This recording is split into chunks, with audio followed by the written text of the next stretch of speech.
Kartini Jojo Adiningrat, atau dikenali juga dengan gelarnya sebagai Raden Ayu Adipati Kartini atau Raden Ajeng Kartini, 21 April 1879 17 September 1904, adalah seorang tokoh Jawa dan pahlawan nasional Indonesia.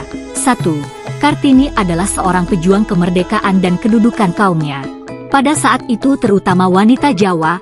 2. Ia mempunyai tanggal lahir yang sama seperti Dr. Rajiman Weddiodiningrat, yakni sama-sama lahir pada 21 April 1879.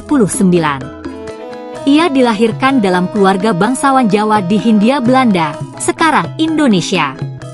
Setelah bersekolah di sekolah dasar berbahasa Belanda, ia ingin melanjutkan pendidikan lebih lanjut, tetapi perempuan Jawa saat itu dilarang mengenyam pendidikan tinggi. Ia bertemu dengan berbagai pejabat dan orang berpengaruh, termasuk J.H. Abendanon, yang bertugas melaksanakan kebijakan etis Belanda. Setelah kematiannya, saudara perempuannya melanjutkan pembelaannya untuk mendidik anak perempuan dan perempuan. 3. Surat-surat Kartini diterbitkan di sebuah majalah Belanda dan akhirnya, pada tahun 1911, menjadi karya Habis Gelap Terbitlah Terang, Kehidupan Perempuan di Desa, dan Surat-surat Putri Jawa. Ulang tahunnya sekarang dirayakan di Indonesia sebagai Hari Kartini untuk menghormatinya, serta beberapa sekolah dinamai menurut namanya dan sebuah yayasan didirikan atas namanya untuk membiayai pendidikan anak perempuan bangsa Indonesia. Raden Ajeng Kartini berasal dari kalangan priai atau kelas bangsawan Jawa. Ia merupakan putri dari Raden Mas Adipati Aryo Sosroningrat, seorang patih yang diangkat menjadi Bupati Jepara segera setelah Kartini lahir. Kartini adalah putri dari istri pertama, tetapi bukan istri utama. Ibunya bernama Mas Ajeng Ngasirah, putri dari Nyai Haji Siti Aminah dan Kiai Haji Madirono, seorang guru agama di Telukawur, Jepara. Kakek Kartini dari pihak ayah, Pangeran Aryo Condronegoro Adiningrat IV, menikah dengan Gusti Kanjeng Ratu Ayu, putri ke-10 dari Sultan Hamengkubuwana VI. Sang nenek juga secara kebetulan adalah saudara seibu dengan Sultan Hamengkubuwana VII dari pernikahan dengan Permaisuri Gusti Kanjeng Ratu Sultan atau Gusti Kanjeng Ratu Hageng. 4. Garis keturunan Bupati Sosroningrat bahkan dapat ditilik kembali ke istana kerajaan Majapahit. Semenjak Pangeran Dangirin menjadi Bupati Surabaya pada abad ke-18, nenek moyang Sosroningrat mengisi banyak posisi penting di Pangreh Praja. 5. Ayah Kartini pada mulanya adalah seorang wedana di Mayong. Peraturan kolonial waktu itu mengharuskan seorang bupati beristrikan seorang bangsawan. Karena Mas Ajeng Ngasirah bukanlah bangsawan tinggi, 6, maka ayahnya menikah lagi dengan Raden Ajeng Murjam, keturunan langsung Raja Madura. 5. Setelah perkawinan itu, ayah Kartini diangkat menjadi bupati di Jepara menggantikan kedudukan ayah kandung Era Wurjan, Era Citrowikromo. Kartini adalah anak kelima dari 11 bersaudara kandung dan tiri. Dari semua saudara sekandung, Kartini adalah anak perempuan tertua. Kakeknya, Pangeran Aryo Condronegoro Adiningrat IV, diangkat menjadi Bupati Demak dalam usia 25 tahun dan dikenal pada pertengahan abad ke-19 sebagai salah satu bupati pertama yang memberi pendidikan barat kepada anak-anaknya. 5. Kakak Kartini, Sosrokartono, adalah seorang yang pintar dalam bidang bahasa. Sampai usia 12 tahun, Kartini diperbolehkan bersekolah di Europese Lagere School, ELS. Di sini Kartini belajar bahasa Belanda. Namun, setelah usia 12 tahun, ia harus tinggal di rumah karena harus dipingit. Karena Kartini bisa berbahasa Belanda, di rumah ia mulai belajar sendiri dan menulis surat kepada teman-teman korespondensi yang berasal dari Belanda.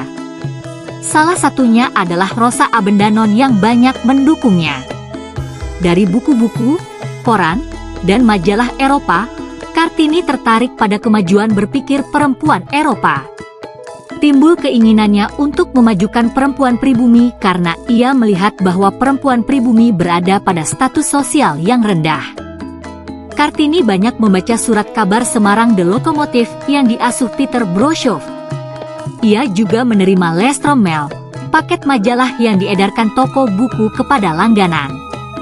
Di antaranya terdapat majalah kebudayaan dan ilmu pengetahuan yang cukup berat, juga ada majalah wanita Belanda The Hollands Jelly.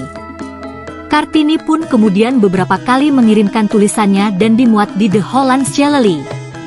Dari surat-suratnya tampak Kartini membaca apa saja dengan penuh perhatian sambil membuat catatan-catatan. Kadang-kadang Kartini menyebut salah satu karangan atau mengutip beberapa kalimat. Perhatiannya tidak hanya semata-mata soal emansipasi wanita, tetapi juga masalah sosial umum. Kartini melihat perjuangan wanita agar memperoleh kebebasan, otonomi dan persamaan hukum sebagai bagian dari gerakan yang lebih luas. Di antara buku yang dibaca Kartini sebelum berumur 20, terdapat judul Max Havelaar dan Surat-Surat Cinta karya Multatuli, yang pada November 1901 sudah dibacanya 2 kali. Selain itu, Kartini juga membaca The Stille Kracht, Kekuatan Gaib, karya Louis Couperus dan karya Van Eden yang bermutu tinggi, karya Augusta de Wit yang sedang-sedang saja, roman feminis karya Nyonya Gukop de Jong van Beek dan sebuah roman anti-perang karangan Bertha von Suttner, Die Waffenneder, Letakkan Senjata. Semuanya berbahasa Belanda. Oleh orang tuanya, Kartini dijodohkan dengan Bupati Rembang, KRM Adipati Aryo Singgi Jojodiningrat, 7, yang sudah pernah memiliki 3 istri. Kartini menikah pada tanggal 12 November 1903. Suaminya mengerti keinginan Kartini dan Kartini diberi kebebasan dan didukung mendirikan sekolah wanita di sebelah timur pintu gerbang kompleks kantor Kabupaten Rembang atau di sebuah bangunan yang kini digunakan sebagai gedung pramuka. Anak satu-satunya, Susalit Jojodiningrat, lahir pada tanggal 13 September 1904. Beberapa hari kemudian, 17 September 1904, Kartini meninggal pada usia 25 tahun. Kartini dimakamkan di Desa Bulu, Kecamatan Bulu, Rembang. Berkat kegigihan Kartini, belakangan didirikan sekolah wanita oleh Yayasan Kartini di Semarang pada 1912 dan kemudian di Surabaya, Yogyakarta, Malang, Madiun, Cirebon, dan daerah lainnya.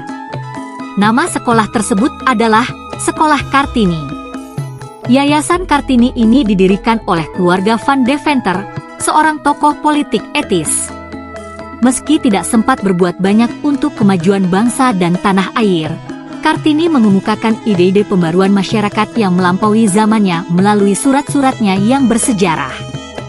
Cita-citanya yang tinggi dituangkan dalam surat-suratnya kepada kenalan dan sahabatnya orang Belanda di luar negeri, seperti Tuan Isi Abendanon, Nyem C. Ovingsur, Zehandelaar, Profesor Dr. G.K. Anton dan Tuan H.H. von Kohl, dan H.G. de Boissevain. Surat-surat Kartini diterbitkan di negeri Belanda pada 1911 oleh Mr. J.H. Abendanon dengan judul Door Duisternis Theotelic. Diterjemahkan ke bahasa Indonesia oleh sastrawan pujangga baru Armin Pane pada 1922 dengan judul Habis Gelap Terbitlah Terang, 8. Presiden Soekarno mengeluarkan Keputusan Presiden Republik Indonesia Nomor 108 Tahun 1964, tanggal 2 Mei 1964, yang menetapkan Kartini sebagai pahlawan kemerdekaan nasional sekaligus menetapkan hari lahir Kartini, tanggal 21 April. Untuk diperingati setiap tahun sebagai hari besar yang kemudian dikenal sebagai Hari Kartini. Pemerintahan Orde Lama Soekarno mendeklarasikan 21 April sebagai Hari Kartini untuk mengingatkan perempuan bahwa mereka harus berpartisipasi dalam wacana negara hegemonik pembangunan. 12. Namun, setelah tahun 1965, pemerintahan Orde Baru Soeharto mengubah citra Kartini dari emansipator wanita radikal menjadi citra yang menggambarkannya sebagai istri yang patuh dan putri yang patuh, sebagai hanya seorang wanita berpakaian kebaya yang bisa memasak. 13. Pada kesempatan itu, yang dikenal sebagai Hari Ibu Kartini, gadis-gadis muda harus mengenakan jaket ketat yang pas, kemeja batik, gaya rambut yang rumit, dan perhiasan berornamen ke sekolah, yang seharusnya meniru pakaian Kartini tetapi dalam kenyataannya, mengenakan pakaian ciptaan, dan ansambel yang lebih ketat daripada yang pernah dia lakukan.